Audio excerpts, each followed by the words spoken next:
All right, happy Wednesday, midpoint of the week. We're rolling. Quiet start to the day, market-wise. Equity markets are flat. Currency markets are flat. Gold and silver flat, oil flat.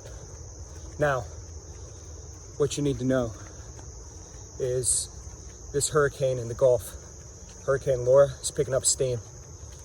And it's expected it's going to be upgraded to a Cat 4 hurricane by the end of the day. Last I saw, about 84% of the Gulf production's been shut down ahead of this storm, which equates to about 1.5 million barrels a day. So this is one of the biggest storms we've seen since Katrina, and could certainly inflict some serious damage on these refiners and producers for months to come. Nothing shaking in oil right now. Again, trading flat, just shy of $43 a barrel. But something you need to keep your eye on, as this could get serious pretty quick. Thoughts and prayers to everybody down in that area. Otherwise, pretty flat ahead of this Jackson Hole Summit tomorrow, where Fed Chairman Powell is going to kick things off, talking about the dollar, talking about inflation. So this hurricane, I think one of the big things in trading is, so one of my mentors told me, you can't be dogmatic in your views.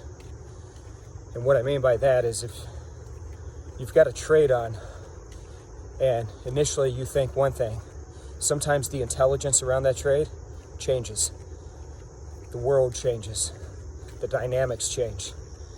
And what was once a trade that made sense no longer makes sense anymore. And it's not the right trade. And you've got to change. If you're dogmatic in your views, you just constantly think you're right, and you can't be proven wrong. That's going to come back to bite you as a trader. You've got to be agile. You've got to be flexible. Some of the best traders out there can change their opinion on a dime and change with the direction of the markets. So keep that in mind. Make sure you're not being dogmatic in your views. News changes quickly, as we're all seeing lately. Make sure you're tapped into that news and apply that to your trading. All right, folks. Y'all have a good one. I'll check in with you again tomorrow. Check in with us on Facebook and Twitter. We'll keep you updated. All right, bye-bye.